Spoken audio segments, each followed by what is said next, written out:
Hello, church, wherever you are. Great to see you. Happy Sunday. We are church everywhere today. And as we start, hey, hope your mug cakes were good. Let us know which ones were best. We're going to use those to raise profile and raise money for Make Lunch in September. So I hope they were good. If you've got any other ideas, let us know.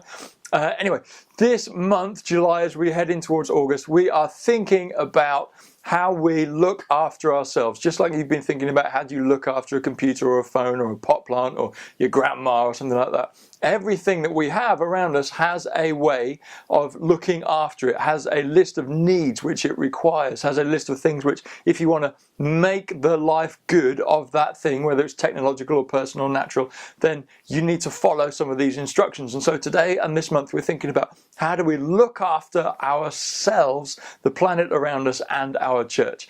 And the Bible has this word for us that we want to focus on for the next couple of weeks, and the word is Sabbath. And some of you have heard of that word before, and some of you are thinking, is that a type of bath? What is that?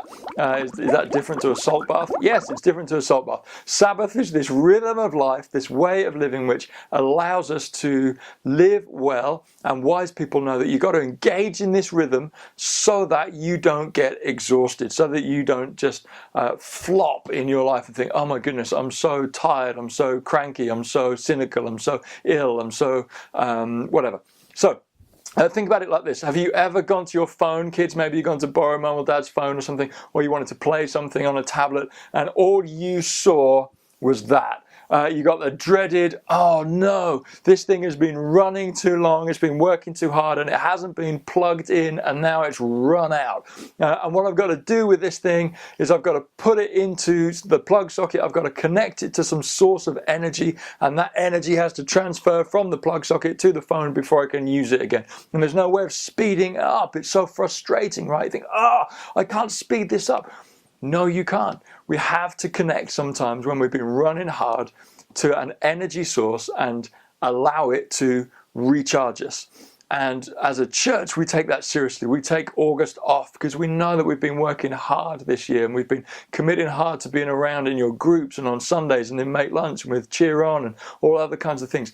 And so we take August off. We think we just need to recharge because it's important. The thing is, a lot of us might think that you can recharge, you can get your energy back, you can refuel, just if I can just lie on the sofa, have a pizza, watch some episodes of Friends, I'll be fine. But it doesn't work like that. That's not enough to recharge us. That might give you some rest, but it isn't actively giving some energy to you. Sabbath, giving some energy to you, is a completely different thing. Another way to think about it is like this. Imagine a bucket. You got it in your head, kids? You got a bucket, and at the top of the bucket is a tap, which is filling the bucket up with water. And that would be good, except that at the bottom of the bucket is a hole, is a drain, and it's open, and the water that's coming in at the top is going straight out of the drain at the bottom. But you want to keep the bucket half full. And so you know you have to have at least as much energy coming in, if not more, than is going out of the drain. Now, if we keep that image, keep that bucket, but instead of water, it's energy. We've got energy coming in from this tap. We've got energy going out the drain. And the bucket isn't just a bucket. The bucket is you. There are some things that you have to do that drain you, right? Maybe kids, you're thinking, oh yeah, I hate going to school, or I hate doing homework, or I hate it when I have to do the dishes, or I hate it when I have to go and see Aunt Jean. And maybe some of the adults are in the room and thinking, I hate it when we have to go and see Aunt Jean, or I hate it when I have to mow the lawn, or I have to go to work, or I have to go through the receipts, or whatever it is. There are some things that we have to do that drain us, that tire us out, that exhaust us, that don't excite us, that don't give us energy.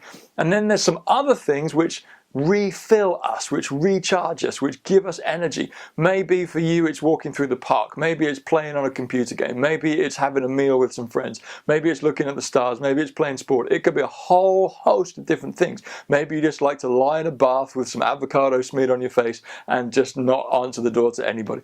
Maybe that's your thing. I don't know if it's like, it's a safe place to talk about that if you like avocado on your face. In your host's boxes there are some pieces of paper with a bucket on, hopefully enough for each one of you.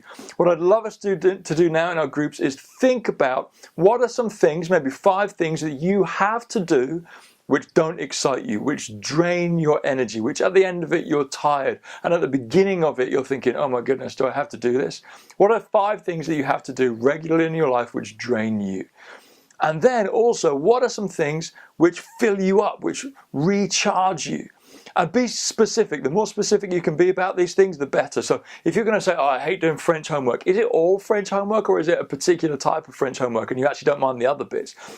For me, one of my fillers is playing a game of squash.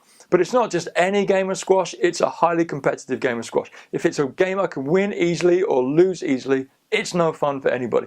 I want a game where I don't mind whether I win or lose. I want to really engage in a competitive game. That fills me up. So be specific.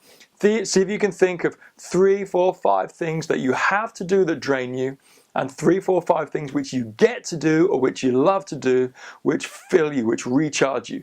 Note them down on your bucket. If you're a drawer, you might want to draw them down and then share them around your group. Is there anyone else that has the same fillers or drainers as you? And as you chat, maybe think, oh my goodness, yeah, that's actually a filler for me too, and see if you can share some of those ideas.